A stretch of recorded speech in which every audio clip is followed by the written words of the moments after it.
60ပြည့်တဲ့အချိန်မှာအမေရိကန်ကဒီစစ်ပွဲကိုရပ်တန့်ထားတဲ့အတွက်အလိုလိုနေရင်းနဲ့ရက်60ပြည့်တယ်ဆိုတဲ့အရာကပြက်ပြက်သွားတယ်ဆိုတော့ဒီစစ်ပွဲကအတီမဖြစ်နိုင်ဘဲနဲ့ဆက်လက်ပြီးတော့မှစစ်ပွဲအသစ်စလို့ရတယ်ဆိုတဲ့အရာကိုသူကနေပြီးတော့မှဒါကွန်ဂရက်လွှတ်တော်မှာလွှတ်တော်အမတ်တွေစကားများတယ်ဆိုတော့ဒါနဲ့ပတ်သက်ပြီးတော့မှအခြေတင်ဖြစ်တဲ့ဟာကိုကျွန်တော်မနေ့တော့ကျွန်တော်တင်ပြသေးတယ်ဆိုတော့ကျွန်တော်မြန်မာနိုင်ငံမှာရှိနေတဲ့ဒါ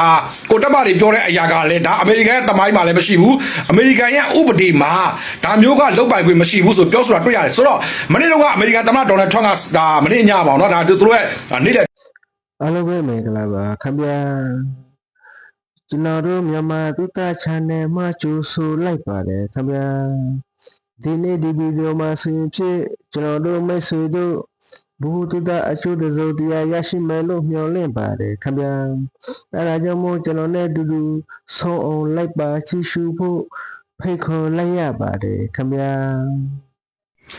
ကဲအမေရိကန်သမ္မတဒေါ်နယ်ထရန့်ကိုယ်တိုင်ကအတီးဗျူးတော့ပြောဆိုလာပါပြီဒါနဲ့ပတ်သက်ပြီးတော့မှကျွန်တော်အချင်းချင်းပြောပြသွားမယ်ဒီကနေ့က2ရက်5လ2026ခုနှစ်ဖြစ်ပါတယ်ဒီလိုပါကျွန်တော်မနေ့ကပြောသွားတဲ့အတိုင်းပဲအမေရိကန်ရဲ့လွှတ်တော်မှာအမေရိကန်သမ္မတတယောက်အနေနဲ့စစ်တိုက်တဲ့အခါမှာရက်60တိုင်လွှတ်တော်ကိုသတင်းမပို့လဲရတယ်အမေရိကန်သမ္မတရဲ့ဒါအခွင့်အာဏာနဲ့ authority နဲ့လှုပ်ဆောင်လို့ရတယ်ဒါပေမဲ့လို့ရက်60ပြည့်တဲ့အခါမှာလွှတ်တော်ကိုသတင်းပို့ပြီးတော့မှဆက်လက်ပြီးတော့မှတိုက်ဖို့မတိုက်ဖို့ရန်အတွက်အကြောင်းကြားရမယ်ဒါတော့ဒါအမေရိကန်ရဲ့ policy ဖြစ်တယ်ဆိုတော့ဒါနဲ့ပတ်သက်ပြီးတော့မှအမေရိကန်ရဲ့လွှတ်တော်မှာဒါကွန်ဂရက်လွှတ်တော်မှာအမေရိကန်စေးရဝကြီးပိတ်ရက်ဆက်ရဲ့လွှတ်တော်အမတ်တွေရဲ့2ရက်တိုင်အငင်းကုန်ဖြစ်တဲ့ကိစ္စဒါနဲ့ပတ်သက်ပြီးတော့မှစေးရဝကြီးပိတ်ရက်ဆက်ကဘာပြောလဲဆိုလို့ရှိရင်အမေရိကန်ကအီရန်ကိုတိုက်ခိုက်နေတဲ့အရာကဒါစစ်ပွဲကိုရပ်တန့်ထားတာဖြစ်တဲ့အတွက်အခုဒါမနေ့တုန်းကမေဒင်းဆိုလို့ရှိရင်ရက်60ပြည့်တာဟုတ်ဆိုတော့ရက်60ပြည့်တဲ့အချိန်မှာအမေရိကန်ကဒီစစ်ပွဲကိုရပ်တန့်ထားတဲ့အတွက်အလိုလိုနေရင်းနဲ့ရက်60ပြည့်တယ်ဆိုတဲ့အရာကပြက်ပြက်သွားတယ်ဆိုတော့ဒီစစ်ပွဲကအတီမဖြစ်နိုင်ဘဲနဲ့ဆက်လက်ပြီးတော့မှစစ်ပွဲအသစ်စလို့ရတယ်ဆိုတဲ့အရာကိုသူကနေပြီးတော့မှဒါကွန်ဂရက်လွှတ်တော်မှာလွှတ်တော်အမတ်တွေစကားများတယ်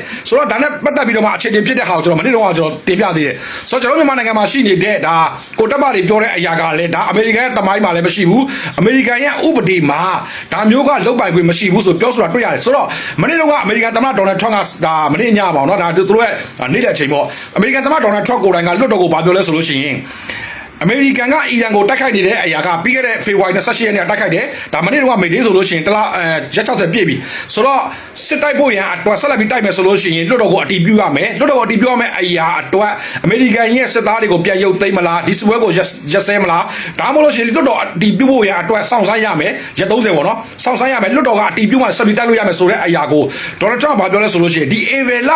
ာရှေ့ရနေ့ကလေးကအမေရိကန်ကအ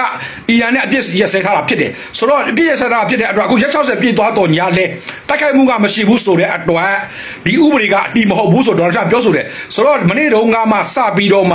ဒေါ်နယ်ထရန့်ပြောတဲ့အရာဖြစ်တဲ့အတွက်ဒေါ်နယ်ထရန့်ဘာဆက်ပြောလဲဆိုရင်ဒီစစ်ပွဲကိုအသစ်ပြန်စားလို့ရတယ်ဆိုပြီးတော့မှလည်းဆက်ပြီးတော့ပြောဆိုတယ်ဒါနဲ့ပတ်သက်ပြီးတော့မှအမေရိကန်ရဲ့ဥပဒေအကြံပေးအရာရှိတွေကဒါအစုံပေါ့ဗျာဆိုတော့အမေရိကန်ဥပဒေကိုပြန်လဲဆန်းစစ်တယ်စစ်ပြီးတော့မှဒါကိုပြန်လေ့လာတယ်ဒါအမေရိကန်သမ္မတဒေါ်နယ်ထရန့်ပြောတဲ့အရာကိုပယ်လို့ရလားပယ်လို့မရဘူးလားဆိုတဲ့အရာကိုဆက်ပြီးတော့ပြန်လေ့လာတယ်ဆိုတော့ကျွန်တော်မြန်မာနိုင်ငံမှာရှိတဲ့ကိုတက်ပါတွေပြောတဲ့အရာကလည်းဒါ